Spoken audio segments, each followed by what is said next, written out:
Hoje é celebração de gratidão do ano de 2017. É uma celebração especial onde a gente tem a ceia, onde a gente abre um tempo para testemunho, onde a gente tem, é o único momento no ano que a gente abre para você dar uma oferta.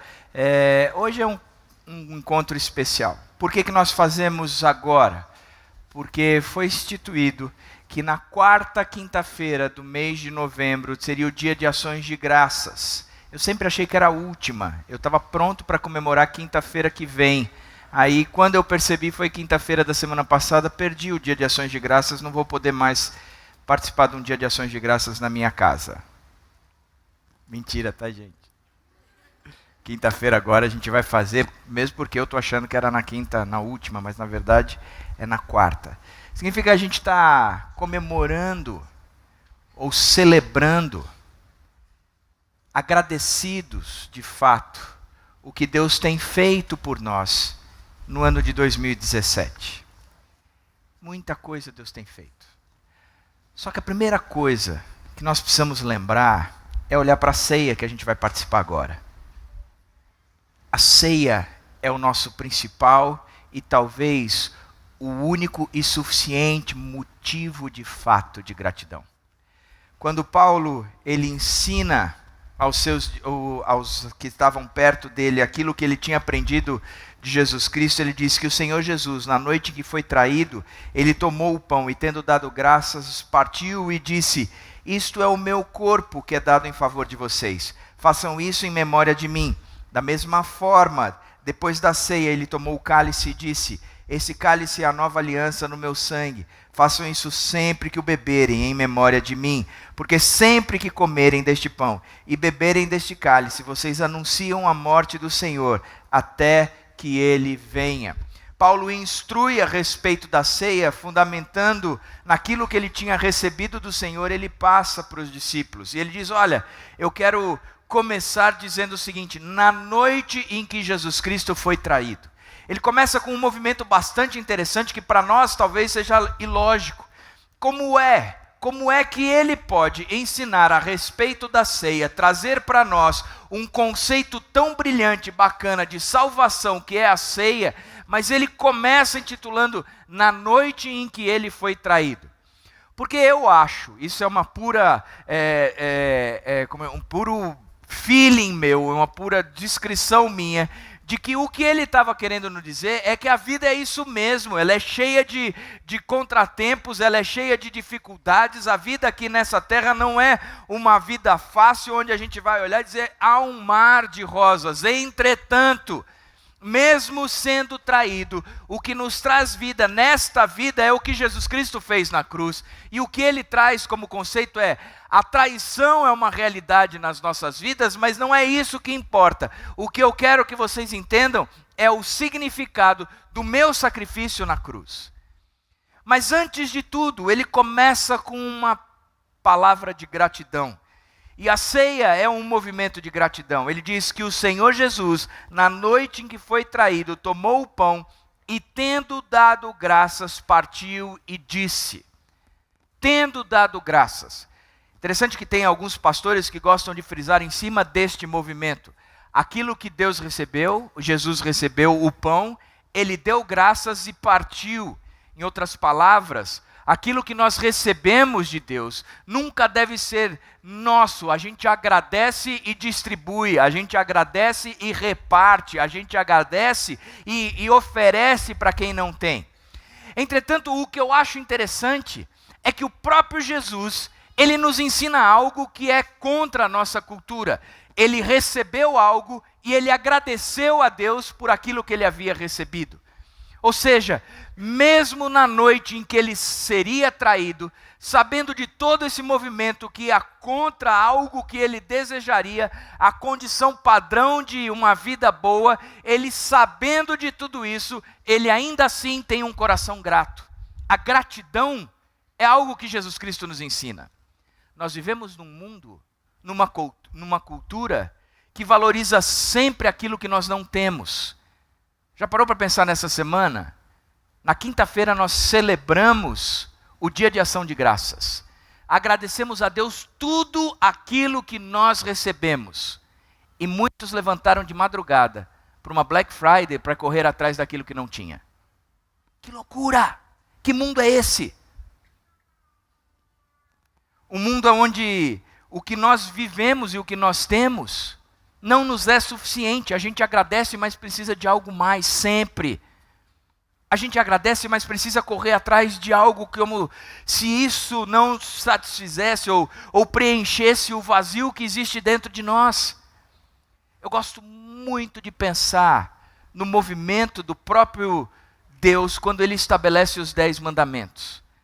Ele estabelece os 10 mandamentos e diz, olha, no primeiro, eu sou o único Deus. Eu sou o único Deus. E só a mim é que você vai prestar cultos. Em outras palavras, ele diz, nessa terra, nós nascemos, vocês nasceram para ser adoradores. E o único Deus verdadeiro sou eu. E é a mim que você vai ter que adorar. Segunda coisa, não cria para você um outro Deus, um ídolo ou uma imagem. Porque eu sou o único Deus. E é meio que óbvio. Se Deus é Deus, o resultado de tudo isso é que eu não preciso de um outro Deus. Porque Ele é tudo o que eu preciso. E aí ele diz no terceiro mandamento que a gente não deve dizer o nome de Deus em vão. E em geral, a gente acha que o dizer o nome de Deus em vão é falar o nome de Deus sem muito significado, ou sem estar atrelado a um conteúdo espiritual. Você está dirigindo o carro, alguém você fala, meu Deus, ai, não podia ter falado, falei o nome de Deus em vão. Não tem nada a ver com isso.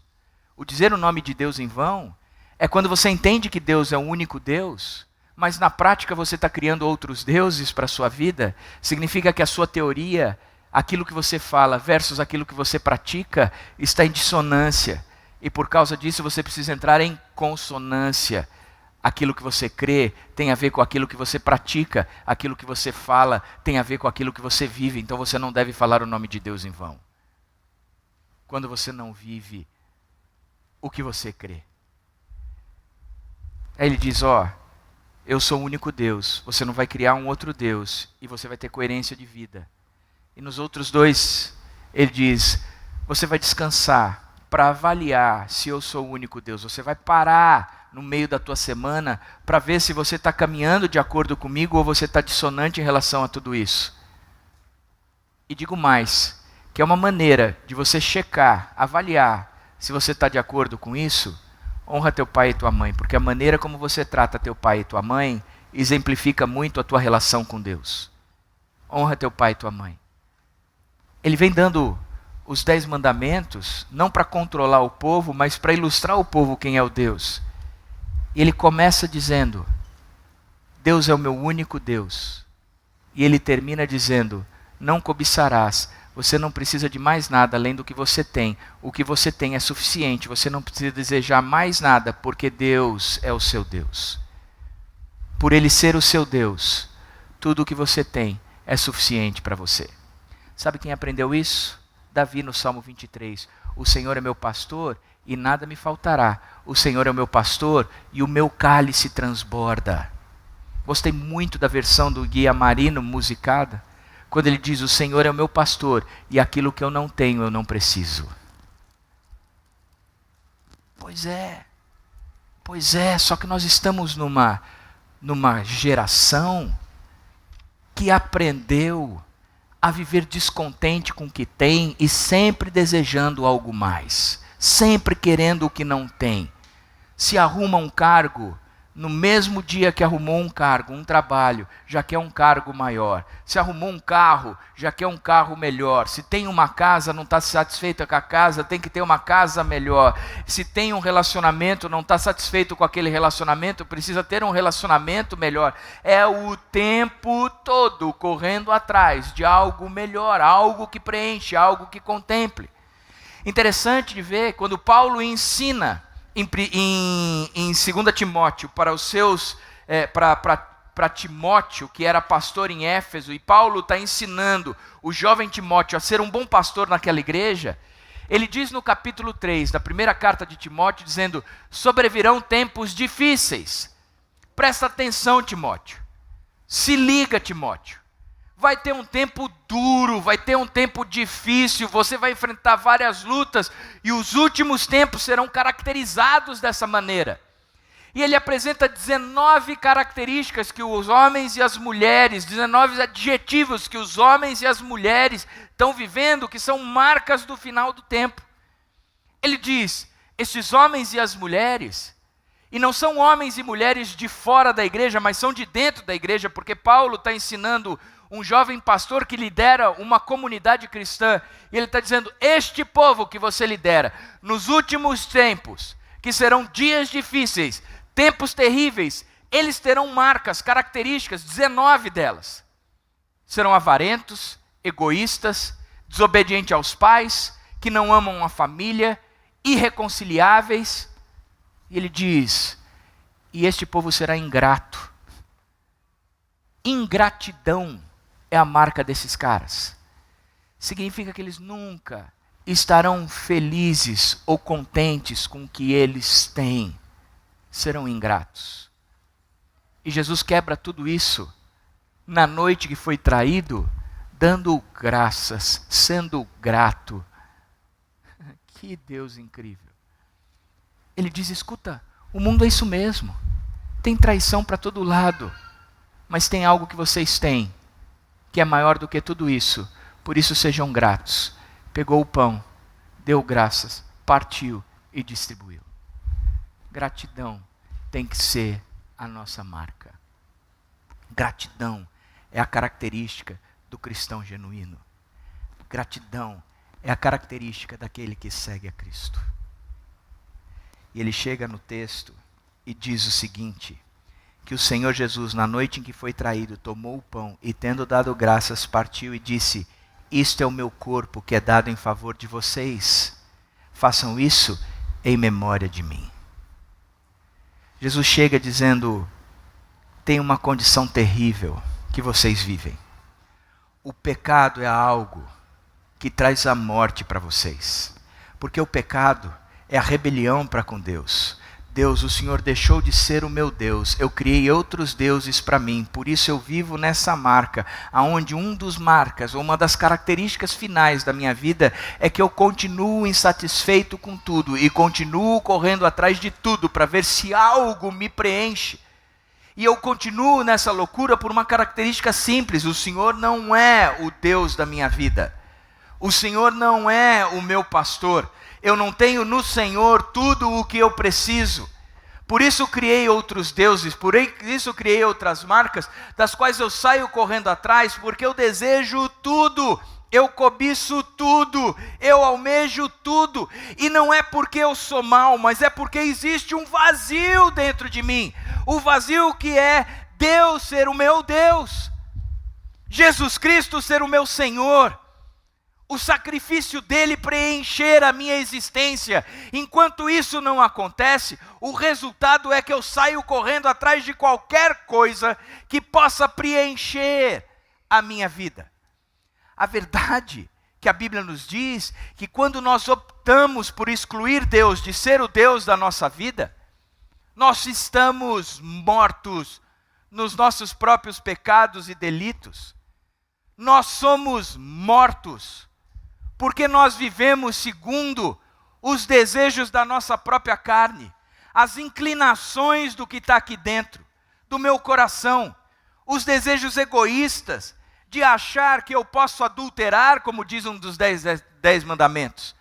E isso está tudo bem, que eu posso matar, e isso está tudo bem, que eu posso mentir, e isso está tudo bem. Não pode, não pode.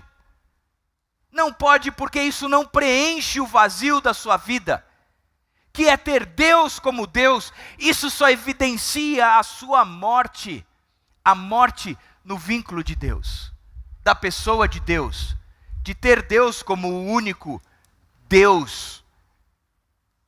Características disso é que nós vivemos uma consequência terrível, a separação de Deus, o distanciamento de Deus. E é como eu sempre exemplifico, é como um galho tirado da árvore. Ele seca e morre. Mas se você pegar esse galho e enxertar na árvore, ele pode ter vida novamente. Vocês estavam mortos. a consequência desse distanciamento é a morte. Então presta atenção. Jesus Cristo vem ao nosso encontro. Ele pré-anuncia a sua chegada, dizendo: eu vim para morrer. Eu vim e vou passar por um caminho que ninguém pode passar comigo. Em 3 dias esse templo será destruído, mas em 3 dias ele será reconstruído. Esse templo será destruído e em 3 dias será reconstruído. Ele vem anunciando, comunicando aos seus discípulos. Os seus discípulos ficam chateados por causa disso, mas ele vem e diz: eu vou assumir a condenação de vocês pelo fato de Deus não ser o Deus da vida de vocês. É morte? Eu morro no lugar de vocês. Se o pecado trouxe morte, eu pago o preço. Eu morro. Eu morro. Quando a gente olha para um pão da ceia, ele está dizendo: esse é o meu corpo que é dado em favor de vocês. Vocês se rebelaram em relação a Deus. O resultado de tudo isso é que a morte veio. Mas Deus, sendo rico em misericórdia, com um grande amor que nos amou, Ele nos deu vida em Cristo Jesus. Olha para o pão e diz: é a vida. Olha para o pão e diz: é a vida. Eu posso olhar para o passado e dizer: o passado já não me condena mais. Segunda coisa é que a ceia é um olhar para o presente. Da mesma forma, depois da ceia, ele tomou o cálice e disse: este cálice é a nova aliança do meu sangue. Façam isso sempre que beberem em memória de mim. É um cálice de uma nova aliança. Ele está conversando com o judeu. O judeu vivia uma aliança. E talvez a gente não lembre o que é essa aliança. A aliança era um acordo entre Deus e o povo. E o acordo entre Deus e o povo era o seguinte: escuta, estão aqui as leis. Se vocês obedecerem essa lei, cumprirem cabalmente, literalmente, de A a Z, tudo que está no conteúdo dessa lei, vocês serão abençoados por mim. Caso contrário, a maldição cairá sobre vocês. A bênção vem para os que obedecem, a maldição vem para quem não obedece. Portanto, o judeu vivia com a cabeça ligada na lei, dizendo: eu preciso cumprir a lei, eu preciso cumprir a lei. Só que, como nós vimos em Gálatas, a lei nos leva a Cristo, foi o tutor, o aio que nos levou a Cristo. Porque a lei exemplifica Cristo.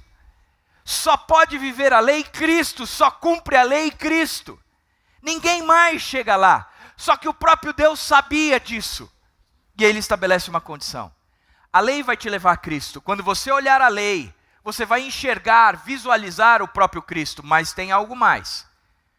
Você vai enxergar a si mesmo e vai saber que você está ferrado, que você não chega lá. Portanto, quando você não cumprir a lei, você vai ter que sacrificar um animalzinho. E você vai lá, sacrifica, e esse sangue derramado deste animalzinho, ele vai trazer aí o perdão para o descumprir da lei. Qual era a lei? Ou você cumpre, ou você está ferrado. Se você não cumprir, você tem que sacrificar algo, para que este algo, o sangue derramado dele, traga perdão sobre o seu pecado. Essa era a aliança.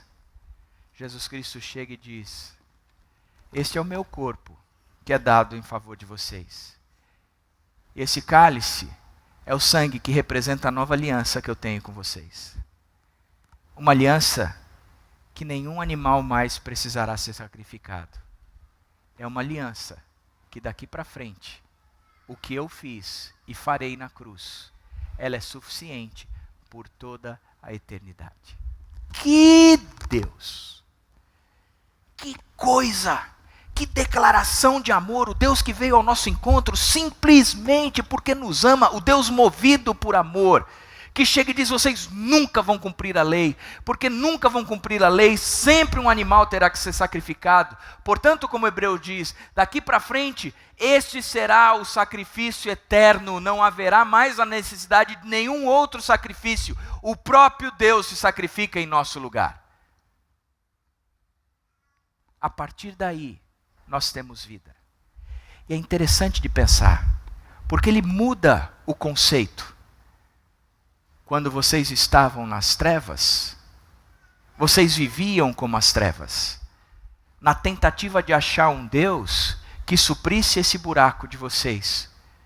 Mas porque não supria, vocês eram infiéis nas relações, vocês matavam as relações, vocês mentiam nas relações, e vocês não eram satisfeitos com o que vocês tinham.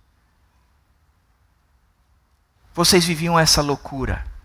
Essa era a característica de vocês. Mas agora há vida em Cristo Jesus. Ele nos tirou do império das trevas e nos transportou para o reino do Filho do seu amor. Há vida em Jesus. Antigamente vocês estavam nas trevas, mas agora por causa de Jesus, vocês estão em Cristo Jesus. Vocês têm vida, vida em abundância. Interessante que o principal motivo de gratidão das nossas vidas não é aquilo que nós cobiçamos e obtivemos. Eu queria um carro novo, Ele me deu. Eu queria uma viagem, Ele me deu. Eu queria uma saúde, Ele me deu. Eu queria uma mulher mais nova, Ele me deu. Eu queria que a minha sogra fosse, e ela foi. E eu saio por aí relacionando o que eu gostaria. Coisas que a cobiça, a inveja. Na verdade, o principal motivo de gratidão da gente, e o único motivo de gratidão da gente, é Ele me tirou do império das trevas e me transportou para o reino do Filho do seu amor. Ainda ontem no Escape eu conversei com o pessoal dizendo o seguinte, Salmo 103. Bendiga ao Senhor a minha alma. Bendiga ao Senhor todo o meu ser. Bendiga ao Senhor a minha alma. E não te esqueças de nenhum só dos teus benefícios. Que texto lindo. Davi está olhando e dizendo, escuta, olha para a vida e você pode falar bem de Deus. E falar bem de Deus é como se eu estivesse tirando uma selfie onde eu só foco em Deus. Eu tiro, estou abraçado com Deus, mas Deus é o centro, é o cerne, é quem eu quero louvar, é quem eu quero que seja visto, é quem esteja bem na fita, é este Deus. Portanto, Davi, cheio de paixão por Deus, diz, bendiz a minha alma ao Senhor. E é uma conversa dele com a alma, dizendo, alma, presta atenção. Seja grata, diga bem, elogie, coloque Deus na fita, faça Ele ser o selfie que você quer mostrar. Alma, presta atenção. E aí ele começa dizendo que aquele que tem Deus como Deus, é abençoado em 5 áreas. Você tem o perdão do seu pecado. Deus não te trata de acordo com o seu pecado. Ele cura todas as suas enfermidades. E aqui eu abro um parêntese. Porque é a conversa de Davi com a alma. Ele diz, alma, Deus cura todas as tuas enfermidades. Significa que nesta vida, tudo que é doença de alma, há a garantia de cura. A angústia, o ódio, o ressentimento, a ira, aquilo que o meu coração me domina para que eu faça de errado, as minhas compulsões, tudo isso cura. Ele não está dizendo que Ele vai curar as nossas doenças, mesmo porque, gente, eu vou falar um negócio para você. O que eu tenho aprendido do ser cristão, essa vida é injusta, ela é desleal. No mundo a gente vive, como o próprio Jesus disse no dia da ceia, no dia em que fui traído. Isso não é um mundo que a gente tem que olhar e dizer, a esperança para esse mundo, a esperança desse mundo é Jesus Cristo. E esse mundo vai melhorar quando Jesus Cristo voltar. Um dia, no abrir e fechar dos olhos, tudo isso será diferente. Até lá, o cristão está na sofrência. O cristão está na dor, nas lutas, passando por aflições. E muitos de nós perdendo a própria vida. Tenho pensado muito a respeito da morte, tenho convivido com a morte na minha própria família. E uma das coisas que eu tenho pensado como cristão é plenamente a certeza de João 14. Quando Deus se compara ao pai da noiva e nos compara como igreja, como noiva. E naquela época o pai do noivo pegava o noivo, ia para a casa da noiva e dizia, meu filho está interessado na sua filha. E o pai da noiva dizia, teu filho é um bom menino, deu liga. Então tá bom, eu vou pegar meu menino e vou levar para casa. E o pai levava o menino para casa, e lá ele preparava o lugar para receber a sua esposa, a noiva. E o menino só voltava para buscar a menina quando a casa estivesse pronta, e ele capaz, em todos os sentidos, de sustentar a noiva. E Jesus disse, na casa de meus pais, do meu pai, há muitas moradas. Se não fosse assim, eu não teria dito para vocês que eu vou preparar lugar. Quando eu preparar lugar e a casa estiver pronta, eu volto para receber vocês, para que aonde eu estou, vocês estejam também. O que eu tenho aprendido é que todo cristão, quando morre, o noivo veio buscar a noiva. Que Deus! Se o viver é Cristo, o morrer é lucro, a pessoa está no lucro, eu estou em Cristo. A cabeça da gente precisa mudar. Porque a gente ainda continua com aquela cabeça de que eu ambiciono, eu desejo, eu cobiço algo mais. Cara, o que eu posso cobiçar de algo mais nessa vida é aquilo que nem olhos viram, e nem ouvidos ouviram, e nem jamais penetrou em coração humano o que Deus tem preparado para vocês. Agora, porque Deus é Deus, o que eu mais desejo na vida é isso. O que eu mais quero na vida é isso. Portanto, eu olho e eu vejo que o que Deus está propondo é uma nova vida mesmo. E o Salmo 103 traz esse conceito. Ele perdoou os meus pecados, Ele não me trata de acordo com os pecados, Ele cura todas as minhas enfermidades. Ele é um pai de compaixão e amor. Ele é como um pai de amor, e Deus se move a nosso favor como um Deus de amor. Porque o amor é uma pessoa, como escreveu Lippe. O amor é uma pessoa. E no fim, ele diz para a alma, alma, Deus cobre você de bens e renova a tua juventude como uma águia. Cara, que Deus incrível. Ele diz, olha, nesse mundo vocês vão passar por aflições, mas saibam que esse mundo não é a eternidade e nem um fim em si mesmo. O fim em si mesmo sou eu, Jesus Cristo. Eu sou tudo o que vocês precisam. Portanto, peguem o meu exemplo. Na noite em que fui traído, eu disse, o pecado de vocês foi pago por mim. E eu estabeleço uma nova aliança, um novo preceito. De que vocês não precisam de mais nada. O que vocês precisam, eu dou para vocês, que sou eu. Eu basto para vocês. É uma nova aliança. Jesus é tudo o que nós precisamos. Ele nos tirou do império das trevas e nos transportou para o reino dos filhos do seu amor. Se a gente abrisse para uma manhã de testemunhos, o que nós deveríamos chegar aqui na frente e dizer, eu sou salvo em Cristo Jesus, e mesmo que eu não tenha nada, eu tenho tudo, Ele é suficiente para mim. Eu sou salvo em Cristo Jesus, e o que eu tenho desfrutado a cada dia que passa é que no meio das lutas eu tenho experimentado de uma paz, porque Ele cura a minha alma, as doenças da minha alma. Eu tenho experimentado uma paz que é sobrenatural, ela tem guardado as minhas convicções, como ela tem guardado os meus sentimentos, porque Deus é tudo o que eu preciso. Olha, meu carro quebrou, mas ainda assim Deus é grande. Olha, o meu diagnóstico piorou, mas ainda assim eu entendo que o noivo está vindo buscar a noiva. Eu estou indo para o lucro, vocês continuem em Jesus Cristo. Porque Jesus Cristo é tudo o que nós precisamos.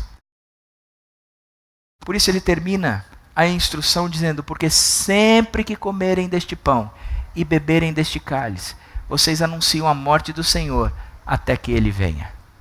Olha que esperança. Olha que futuro. Não sei como você está aqui hoje. A gente tem recebido notícias tristes. Faleceu recentemente a Sueli Askins, hoje faleceu Lineu. A gente tem visto pessoas passarem por provações. Eu tenho visto famílias se perderem por causa da traição de um dos cônjuges. Eu tenho visto filhos não quererem mais saber da fé dos pais. Eu tenho visto diagnósticos sendo recebidos. Eu tenho convivido com um povo que tem sofrido muito e tem sofrido muito. Mas o que me enche de coragem para continuar vivendo é que no meio dessas lutas todas, eu tenho convivido com verdadeiros guerreiros que no meio das lutas continuam estruturados, com o emocional intacto, sabendo em quem tem crido e que Ele é poderoso para guardar o tesouro até o dia final. De que não vivem por circunstâncias, de que não vivem por conquistas, de não convivem por vitórias, porque a maior conquista eles já obtiveram e foi a conquista de Cristo Jesus na cruz.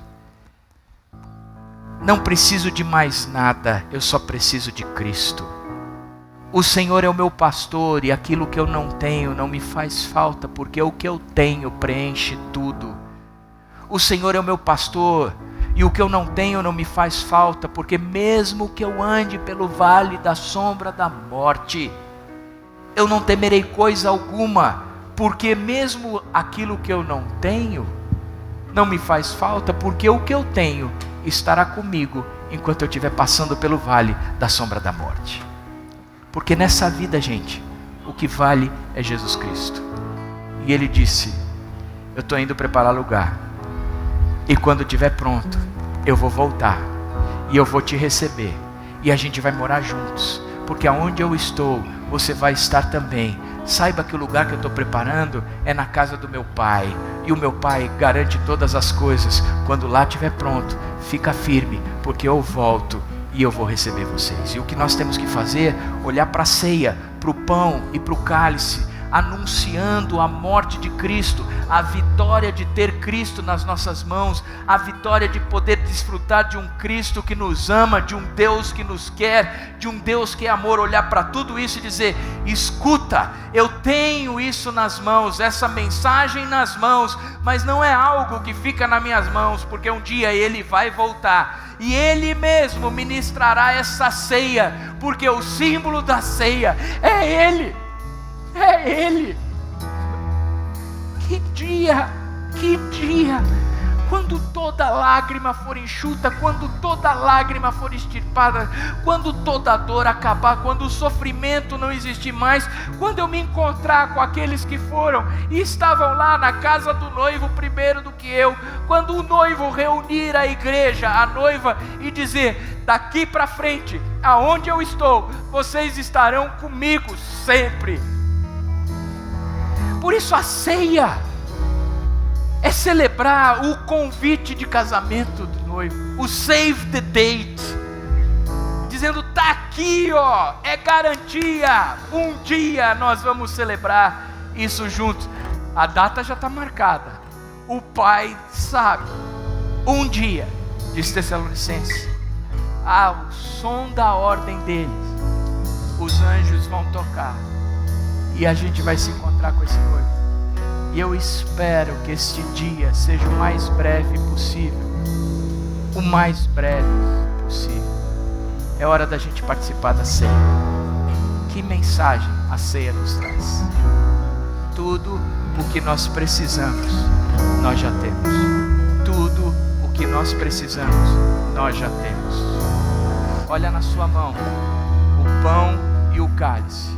Tudo o que nós precisamos, nós já temos. Você não precisa levantar, eles vão distribuir. Pega o pão, pega o cálice, e daqui a pouco a gente volta.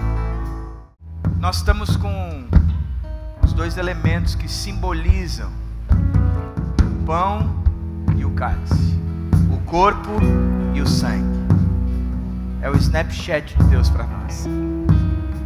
É a fotografia da cruz. Só que é a expressão máxima do amor de Deus. Vocês não tinham esperança e vocês já estavam condenados. Eu paguei o preço, porque eu os amo. Eu paguei o preço, porque eu os quero, porque eu os criei. Eu sei que sem mim vocês não são nada. Vocês estavam mortos nos seus próprios pecados e delitos, mas sendo Deus rico em amor, com grande amor nos amou e nos deu vida em Cristo Jesus. Que Deus! E um dia esse mesmo Deus voltará para que aonde eu estou, você também, Ele também esteja. Eu e você estejamos. Por isso, com o pão e o cálice na mão, a gente pode agradecer a Deus. É gratidão. Senhor, obrigado pela salvação em Cristo Jesus. Obrigado pela esperança em Cristo Jesus. Obrigado porque o passado o Senhor me livrou. No presente o Senhor caminha comigo, na certeza de que no futuro eu estarei com o Senhor todos os dias, por toda a eternidade. Por isso, Deus, nós te agradecemos esse pão. Significa tanto para nós, da mesma forma como nós te agradecemos esse cálice. Tem um significado tão grande, Pai. Traz para nós sentido, traz para nós conteúdo, traz para nós a razão de ser, e por isso nós sabemos que somos perdoados, porque somos amados. Nós sabemos que hoje nós temos todo o suporte para enfrentar o dia, porque nós somos amados. E nós sabemos que a nossa eternidade está garantida, a nosso futuro está conservado, porque nós somos amados.